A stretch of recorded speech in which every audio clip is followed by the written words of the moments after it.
Bonsoir à tous pour cette toute dernière émission de 2015. Je vous propose une émission très très exceptionnelle, une vraie édition collector. Nous parlerons des 25 ans d'RFI en Roumanie, fêtés comme il se doit il y a très peu de temps, et d'un événement qui n'est certainement pas sans rapport avec la radio que vous écoutez non seulement en ce moment. Je parle de Luca Niculescu, son rédacteur en chef, qui a été nommé ambassadeur en Roumanie, de Roumanie en France. Vous voyez, c'est tellement compliqué chez Luca qu'on ne sait plus si c'est la Roumanie en France ou la France en Roumanie.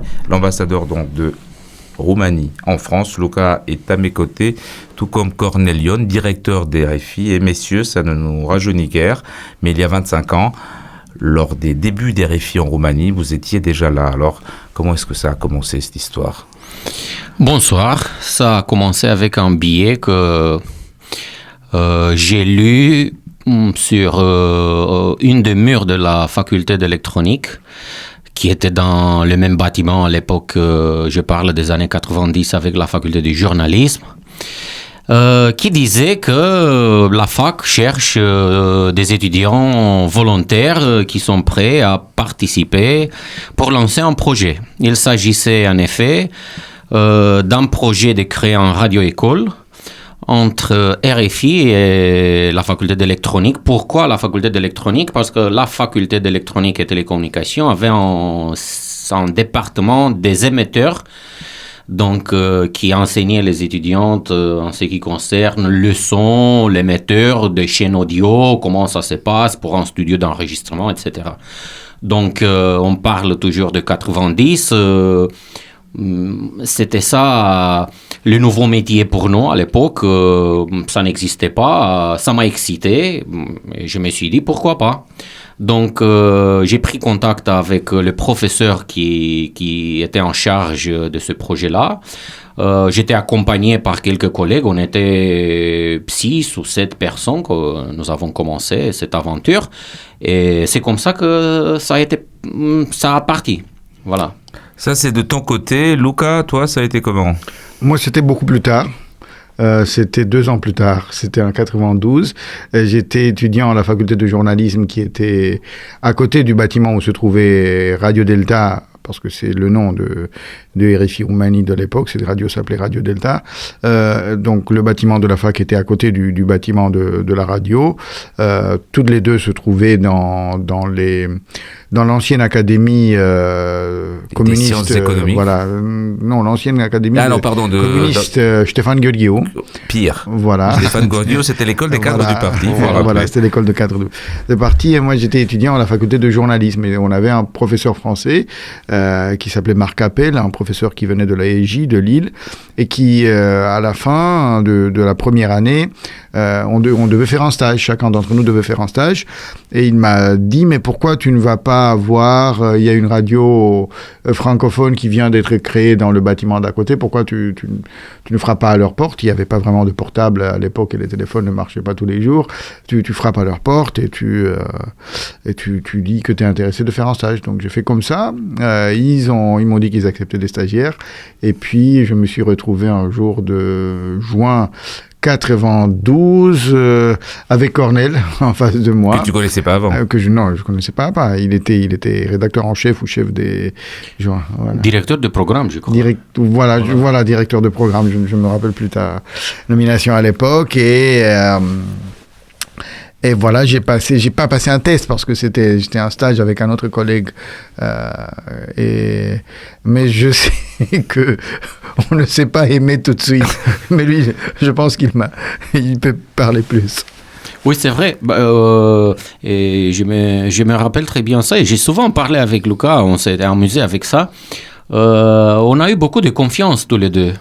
Un autre. Moi, d'abord, il y a eu des conflits apparemment. Pas de conflits, Non, pas de conflits, mais à l'époque. Il y avait une méfiance à l'époque. Voilà. C'est des garçons prudents tous les deux, c'est ça. Parce que moi, je ne croyais pas qu'il va être un bon journaliste, comme lui, il ne croyait pas que je serais un bon directeur. Donc, je crois que c'est à chacun de s'expliquer. Moi, je peux te dire pourquoi je croyais pas qu'il... C'est pas l'endroit, mais visiblement, et pardonnez-moi de le dire publiquement, mais vous êtes complètement trempés d'Alice, parce que ça fait 25 ans et vous êtes toujours ensemble. Donc, c'est que quelque part, ça s'est arrangé. Moi, ce que j'aimerais savoir, chacun a votre domaine de compétences, pas votre niveau, mais les objectifs n'étaient pas les mêmes. C'était quoi vos objectifs initiaux? C'est-à-dire, Cornel, le but de la radio au tout début, t'attendais amener ce projet jusqu'où? De faire en radio, de maîtriser ce projet-là. Donc, on était le 4e radio à l'époque, le 4e radio libre en FM. Donc, on espérait d'abord faire marcher la radio, parce que pour nous, au début, c'était aussi une épreuve de compétences techniques. Je ne vous cache pas que la sonorisation des studios et tous les radios à l'époque, on l'avait construit nous-mêmes. J'ai battu toutes sortes de trucs dans les murs.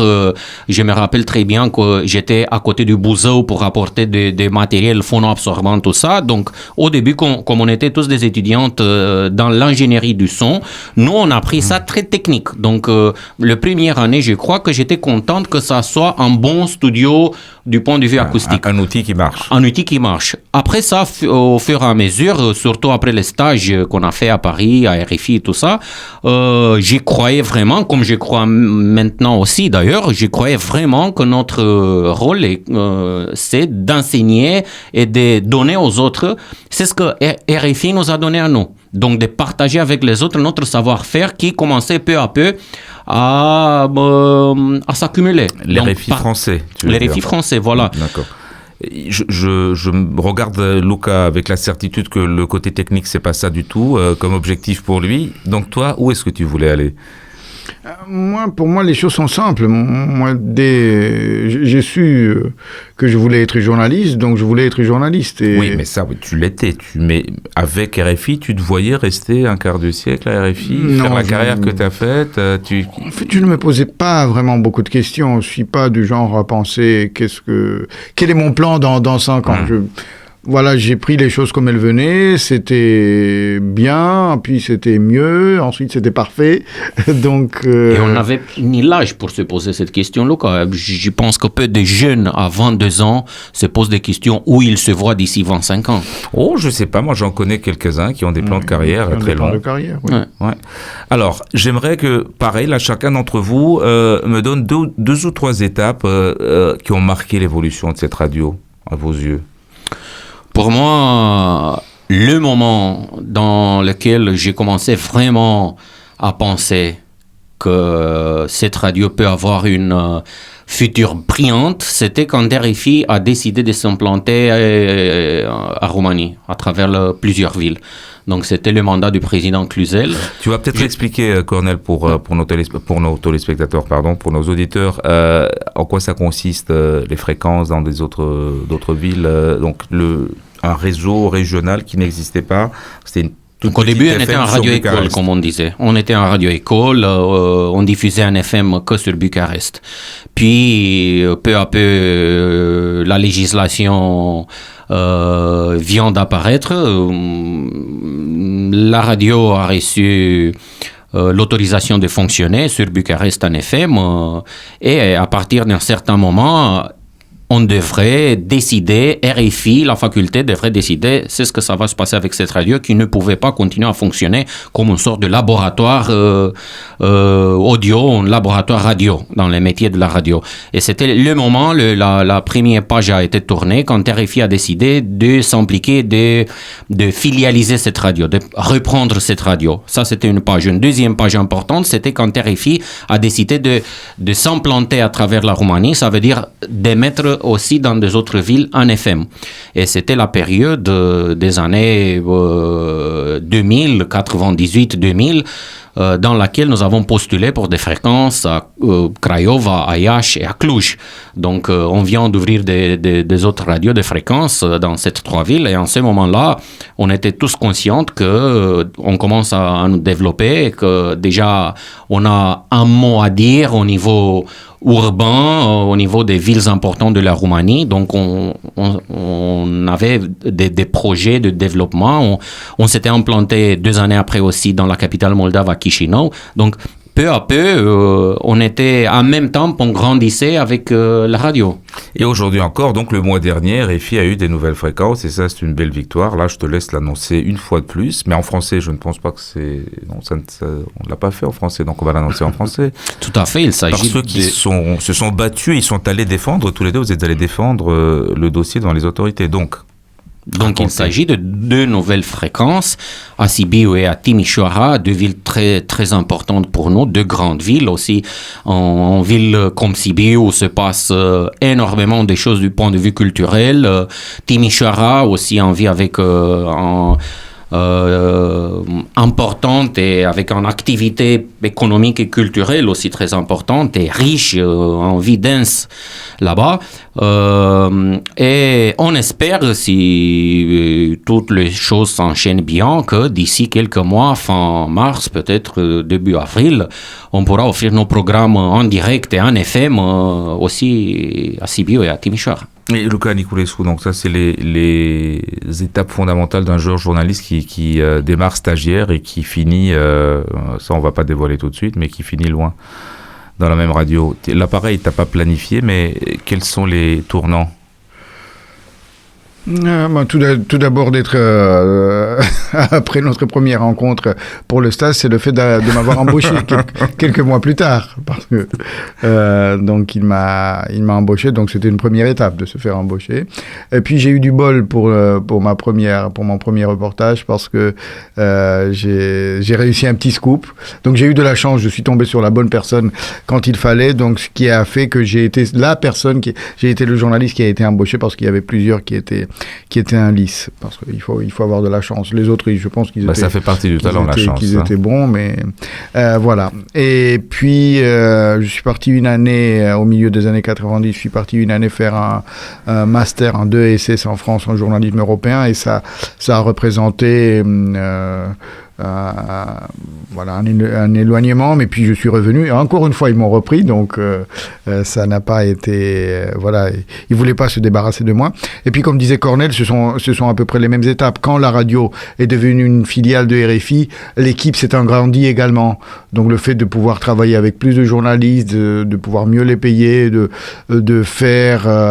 passer du statut d'une radio-école au statut d'une vraie radio. Et puis la professionnalisation, je dirais, de ces dernières années, où je pense, d'ailleurs tout le monde le dit, que RFI est devenu un média, ou le média plutôt, un média parmi ceux qui sont incontournables en Roumanie.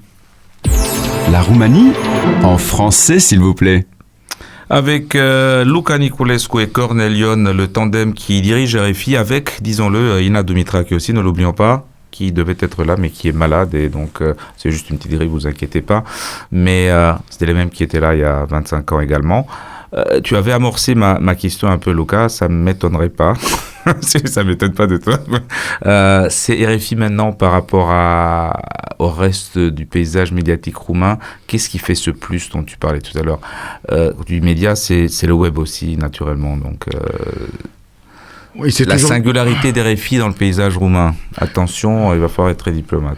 Voilà, non, mais c'est toujours difficile parce que de parler de soi-même, parce qu'on peut être accusé soit d'arrogance, soit d'hypocrisie. C'est pas le cas, on le sait très bien, et ceux qui nous écoutent le savent aussi. Mais bon, la particularité d'abord...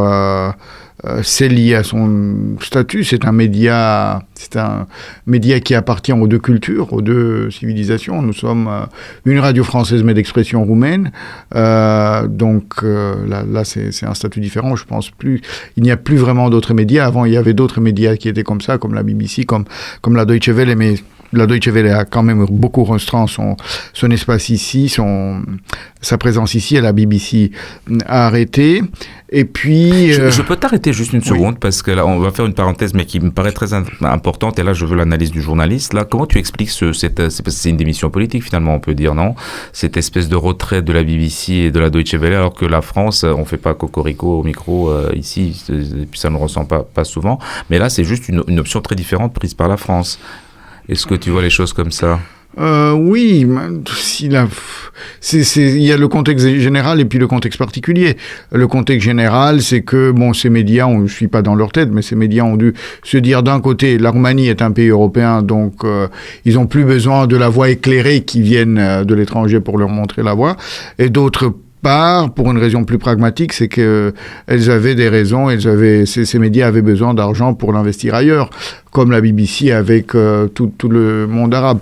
Alors que RFI, le contexte particulier, c'est que, sans arrogance, on peut dire que nous étions là. Donc je pense que ce qui a compté aussi, c'est le fait que cette équipe... Parce qu'il n'y a pas ça en Pologne, il n'y a pas ça en République tchèque, il n'y a pas ça ailleurs. Et c'est que cette équipe soit en place, et qu'il y avait aussi... il y a aussi un atout qui joue, c'est la francophonie. Nous sommes aussi vecteurs de francophonie ici, et là, il y a quand même beaucoup de francophonie qui existe en Roumanie, donc ça a été, outre le fait qu'on était très professionnels, bien sûr, mais il y avait aussi cet aspect de la francophonie.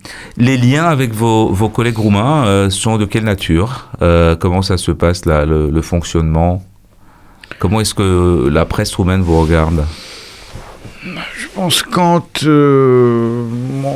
en général, je pense que nous sommes perçus comme un média roumain, un média assez crédible. Parfois, quand on fait des conneries, j'entends dans les autres médias dire ah oui, même RFI s'est trompé, même RFI.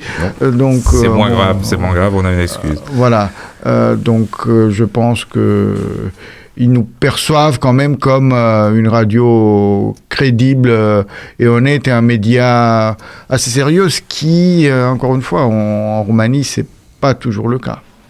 Alors justement là, tu touches du doigt un espèce de non-dit que je vais mettre à jour tout de suite avec mes réflexes que tu connais, et la question s'adresse également à Cornel. Pour garder cette indépendance qui est reconnue, qui est louée, qui est saluée aujourd'hui, est-ce que ça a été difficile? Est-ce que vous avez subi des pressions politiques, administratives?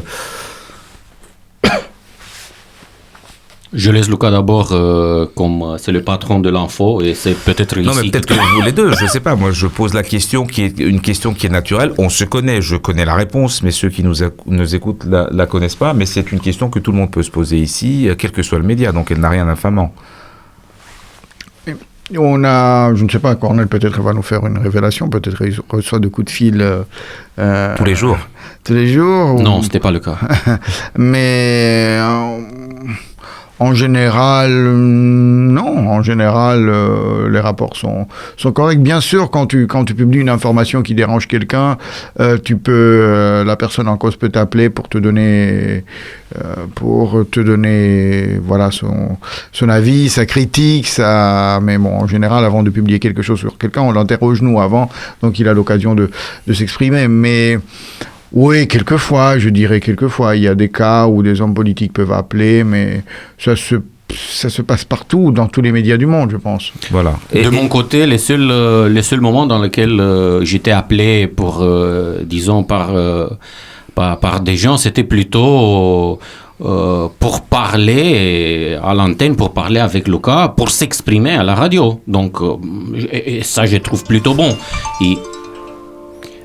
Et ça, je trouve plutôt bon, parce qu'il s'agit des gens qui nous apprécient, ça veut dire qui sont conscients de la force de la radio, de la crédibilité de la radio, et qui voulaient s'exprimer sur un sujet ou sur un autre. Donc, je ferai ça pour tout le monde. Ils sont des gens qui veulent s'exprimer. Évidemment, on a le micro ouvert pour tout le monde. Et à l'inverse, maintenant, vu la réputation qu'a la radio aujourd'hui, et notamment d'indépendance et de professionnalisme absolu, ça doit être très difficile aujourd'hui de le faire, non? Dans le mauvais sens du terme. De faire quoi? De l'influence, tout simplement, ou des contraintes, ou essayer d'imposer des pressions quelconques.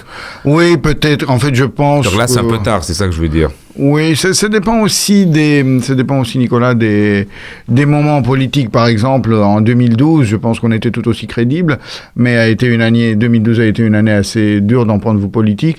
Et là, je peux dire franchement que c'était pas toujours très facile. On recevait des coups de fil quand on parlait d'une chose ou d'une autre. Donc, si la situation politique va se durcir à un moment donné, il est possible que des pressions recommencent. Je pense qu'on n'est jamais à l'abri de ça, mais encore une fois, c'est tenable. C'est pas quelque chose.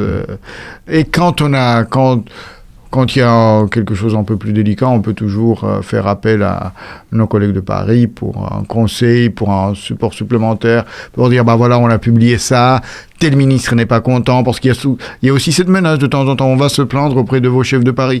Donc on les appelle pour les tenir informés. C'est un peu la maternelle, voilà, excusez-moi quand même. Alors, je vais le dire au dire-l'eau de mon temps. C'est pas franchement très crédible de leur part, mais bon. Passons. Quel est l'avenir pour vous? Quelles sont les étapes du développement? Et alors, je ne vais pas vous demander où vous voyez dans 25 ans, mais où va-t-on ici à RFI? Après moi, c'est le fait de pouvoir émettre dans plusieurs villes de Roumanie. Ce n'est pas uniquement une bonne chose, mais c'est un processus qui peut continuer et qui est désirable que ça soit continué. Bon, évidemment, ils sont aussi des raisons financières qui sont derrière tout ça, mais j'espère, sur le moyen terme, d'être capable de diffuser nos programmes dans les premiers 10 grandes villes de Roumanie.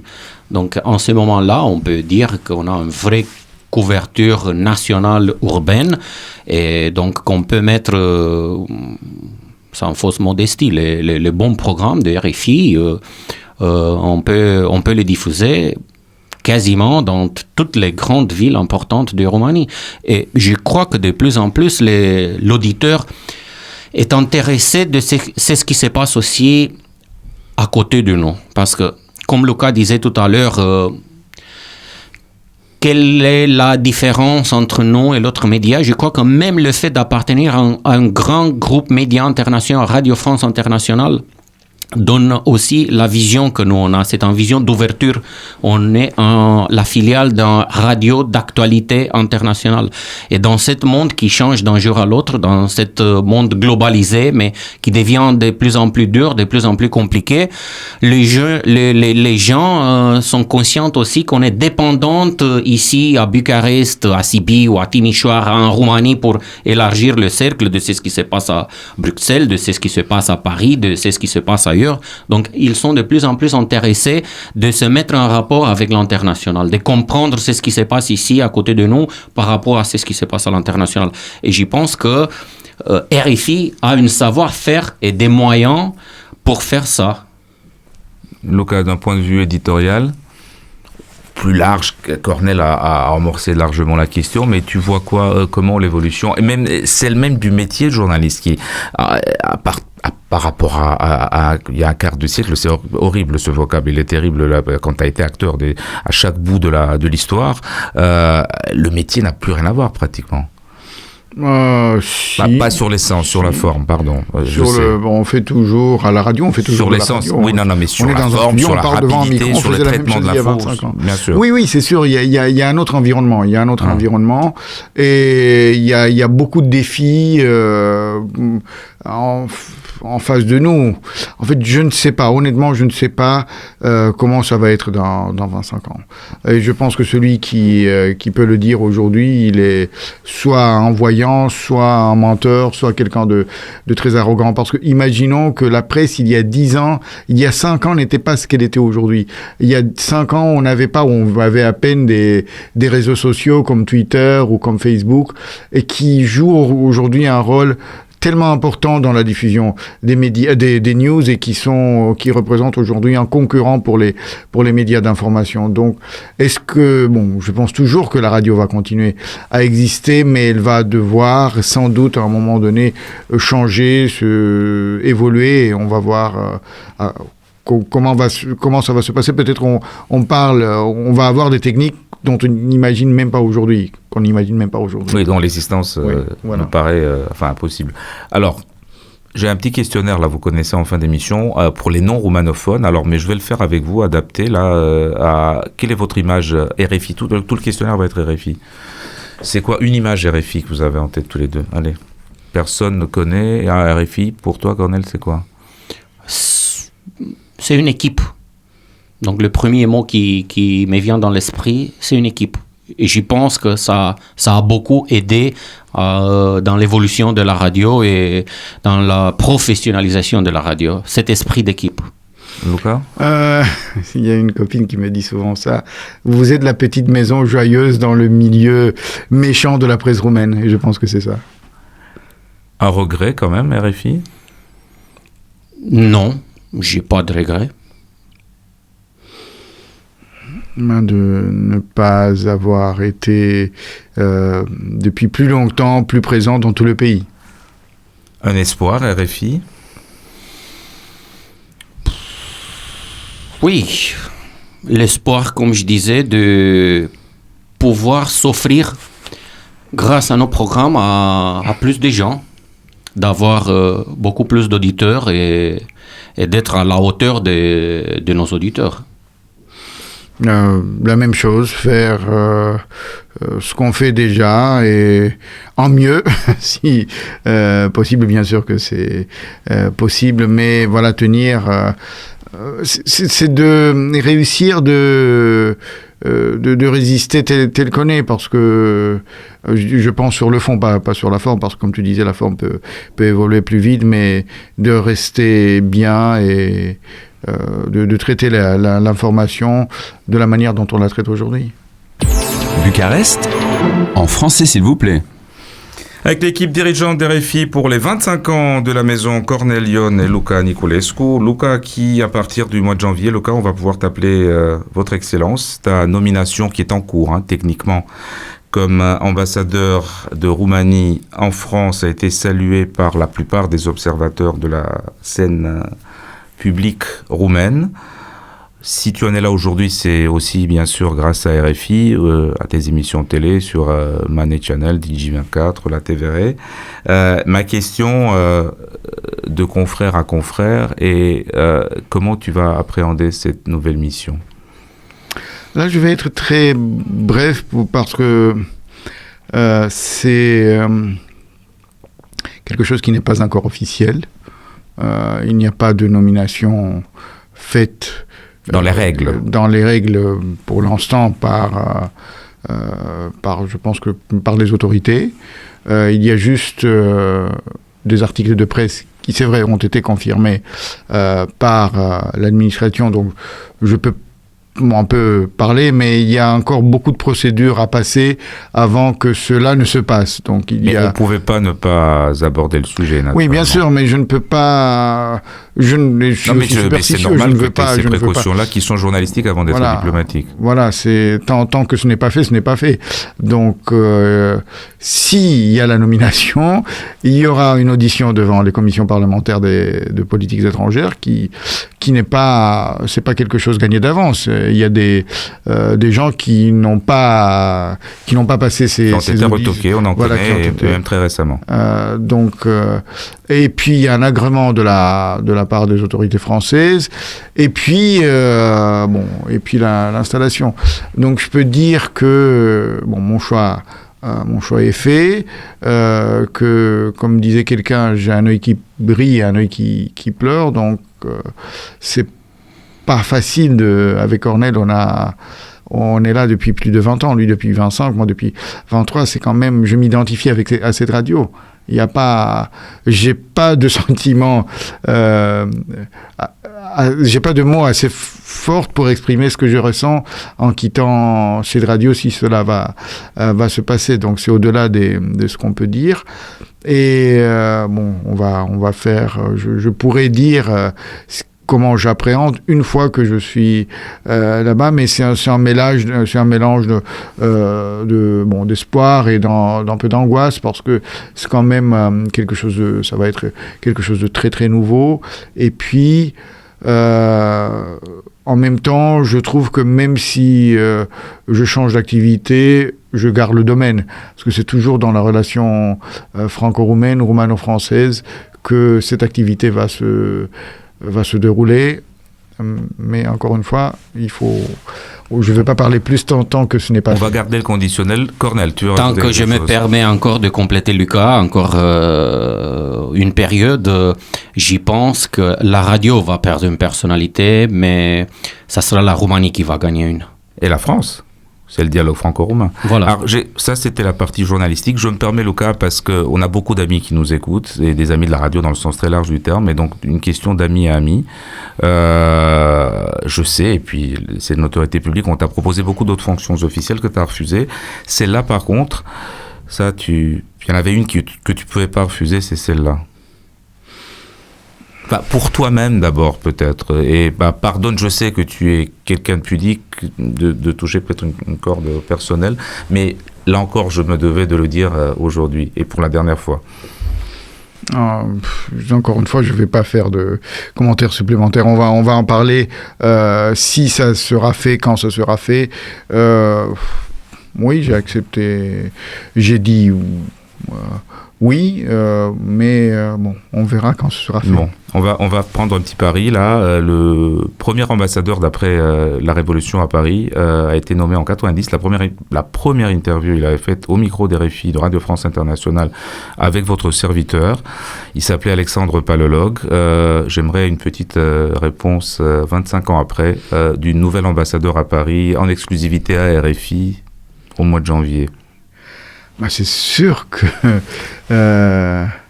une interview à RFI est impossible à éviter. J'aurai toute l'équipe de...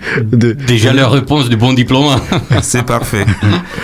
On s'arrête là-dessus. Merci à tous. C'était la dernière émission de cette année. Elle se termine sur une promesse qui vous fera revenir, j'en suis sûr, au mois de janvier. Excellentissime fête à tous, où que vous soyez. On se retrouve donc le 19 janvier ici, et seulement ici à RFI, mardi, 19h15. Très très bonne soirée à tous. En français s'il vous plaît, émission d'actualité roumaine et francophone.